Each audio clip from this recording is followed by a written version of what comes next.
ওরাকান্দি। হিন্দু ধর্মাবলম্বী মানুষের কাছে এটি কেবল একটি স্থানের নাম নয়, এটি এক গভীর আত্মশুদ্ধির প্রতীক। ভক্তদের বিশ্বাসে ওরাকান্দি এমন এক পবিত্র ভূমি যেখানে পা রাখলেই হৃদয়ের সব অহংকার, ক্লেদ আর পাপ ধুয়ে মুছে যায়।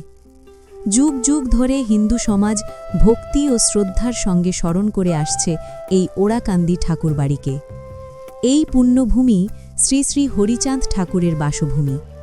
এখানেই তিনি তার জীবনের অধিকাংশ সময় অতিবাহিত করেছেন এবং এখান থেকেই ছড়িয়ে পড়েছে মতুয়া ধর্মের আলো।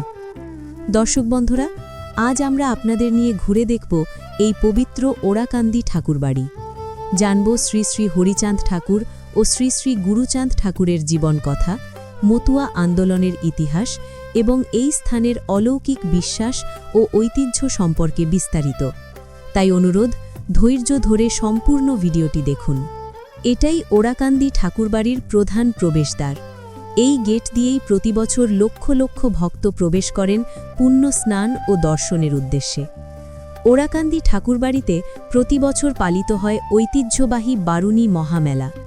এই মেলা শুরু হয় শ্রী শ্রী হরিচাঁদ ঠাকুরের জন্মতিথি উপলক্ষে ফাল্গুন মাসের কৃষ্ণ ত্রয়োদশী তিথির পর। প্রায় 15 লক্ষেরও বেশি মতুয়া ভক্ত এই উপলক্ষে ওরাকান্দিতে সমবেত হন। 3 দিনব্যাপী এই মহামেলায় কামনা সাগর ও দুধ সাগরে পবিত্র স্নানের মাধ্যমে ভক্তরা আত্মশুদ্ধির সুযোগ লাভ করেন। প্রধান গেট দিয়ে প্রবেশ করলেই ডান পাশে চোখে পড়বে সিঁড়ি বাঁধানো বিশাল এক পুকুর। এর নাম কামনা সাগর। ধর্মীয় বিশ্বাস অনুযায়ী এই পুকুরে স্বয়ং মা গঙ্গা দেবীর অধিষ্ঠান রয়েছে। শ্রী শ্রী হরিচাঁদ ঠাকুর ও শ্রী শ্রী গুরুচাঁদ ঠাকুরের আদেশেই এই পুকুরটি নির্মিত হয়। বারুণী স্নানের সময় ও পরবর্তী দিনগুলোতে ভক্তরা এখানে স্নান করে তাদের মনের কামনা ব্যক্ত করেন। বিশ্বাস করা হয় ঠাকুরের আশীর্বাদে বহু ভক্তের মনোবাসনা পূর্ণ হয়েছে। মন্দিরের ঠিক পেছনেই অবস্থিত আরেকটি পবিত্র জলাশয়, বারুণী সাগর। ভক্তদের বিশ্বাস অনুযায়ী এই পুকুরে বারুণী দেবী অধিষ্ঠিত।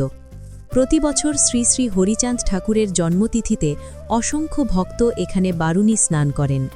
কামনা সাগর ও বারুণী সাগর এই দুটি পুকুরই মতুয়া ভক্তদের কাছে অত্যন্ত গুরুত্বপূর্ণ ও পবিত্র। এর পাশেই রয়েছে মহাপ্রসাদ রান্নার স্থান। এখানে প্রতি বছর আগত প্রায় 15 লক্ষ ভক্তের জন্য মহাপ্রসাদের ব্যবস্থা করা হয়। শৃঙ্খলা, ভক্তি ও সেবার এক অনন্য দৃষ্টান্ত এই মহাপ্রসাদ ব্যবস্থা। কিছুটা সামনে এগোলে চোখে পড়বে ঠাকুরবাড়ির প্রধান মন্দিরসমূহ। বহু প্রাচীন এই মন্দিরগুলোকে অক্ষত রেখেই তাদের ওপর নতুন মন্দির নির্মাণের কাজ চলমান রয়েছে। নতুন মন্দিরগুলোর বিশালতা ও নান্দনিকতা দূর থেকেই নজর কাড়ে। এখানে উল্লেখযোগ্য মন্দিরগুলোর মধ্যে রয়েছে শ্রী শ্রী হরিশঙ্কর মন্দির, শ্রী শ্রী গুরুচাঁদ মন্দির, বিগ্রহের মন্দির। ওরাকান্দি ঠাকুরবাড়ি শুধু কয়েকটি মন্দিরের সমষ্টি নয়, এটি মতুয়া ধর্মাবলম্বীদের জীবন, সংস্কৃতি ও আত্মপরিচয়ের এক ঐতিহাসিক কেন্দ্র। এখন জেনে নিই শ্রী শ্রী হরিচাঁদ ঠাকুর ও শ্রী শ্রী গুরুচাঁদ ঠাকুর সম্পর্কে সংক্ষেপে। শ্রী শ্রী হরিচাঁদ ঠাকুর 11 মার্চ 1812, 5 মার্চ 1878। হরিচাঁদ ঠাকুর ছিলেন এক মহান সমাজ সংস্কারক। তিনি তৎকালীন বেঙ্গল প্রেসিডেন্সির নিপীড়িত ও অস্পৃশ্য মানুষের মধ্যে কাজ করেন এবং মতুয়া সম্প্রদায় প্রতিষ্ঠা করেন। তিনি জন্মগ্রহণ করেন গোপালগঞ্জ জেলার সাফলডাঙ্গা গ্রামে এক বৈষ্ণব নমশূদ্র কৃষক পরিবারে। তার পিতা যশমন্ত বিশ্বাস ও মাতা অন্নপূর্ণা দেবী। পরবর্তীতে তার পরিবার বিশ্বাস উপাধি ত্যাগ করে ঠাকুর উপাধি গ্রহণ করেন। হরিচাঁদ ঠাকুর মানুষের মধ্যে মানবতা, সমতা ও ভক্তির বাণী প্রচার করেন। শ্রী শ্রী গুরুচাঁদ ঠাকুর 1846 থেকে 1937। গুরুচাঁদ ঠাকুর ছিলেন একজন দৃঢ়চেতা সমাজ সংস্কারক ও সংগঠক। পিতা হরিচাঁদ ঠাকুরের মৃত্যুর পর তিনি মতুয়া সম্প্রদায়ের নেতৃত্ব গ্রহণ করেন। তার নেতৃত্বে মতুয়া আন্দোলন সাংগঠনিকভাবে ব্যাপক শক্তি অর্জন করে। 1872 সালে তিনি শুরু করেন নমশূদ্র প্রতিবাদ আন্দোলন, যা মতুয়া আন্দোলন নামেও পরিচিত। দলিত সম্প্রদায়ের উন্নয়নের জন্য তিনি বহু বিদ্যালয় প্রতিষ্ঠা করেন, বর্ণ বৈষম্যের বিরুদ্ধে অবস্থান নেন এবং নারী পুরুষের সমতার কথা প্রচার করেন। মতুয়া আন্দোলন ছিল ভারতীয় উপমহাদেশের প্রথম দিকের দলিত জাগরণ আন্দোলনগুলোর অন্যতম।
দর্শক বন্ধুরা, আজকের ভিডিওটি যদি আপনাদের ভালো লেগে থাকে তাহলে অবশ্যই লাইক দিন, প্রিয়জনদের সাথে শেয়ার করুন এবং এমন ইতিহাস, বিশ্বাস ও রহস্য ঘেরা গল্প পেতে গল্পগ্রাফি চ্যানেলটি সাবস্ক্রাইব করে বেল আইকনে ক্লিক করুন। আবার নতুন কোনো গল্প, নতুন কোনো ইতিহাস নিয়ে খুব শীঘ্রই ফিরে আসব। ততক্ষণ পর্যন্ত ভালো থাকুন, সুস্থ থাকুন। এই ছিল গল্পগ্রাফির আজকের গল্প।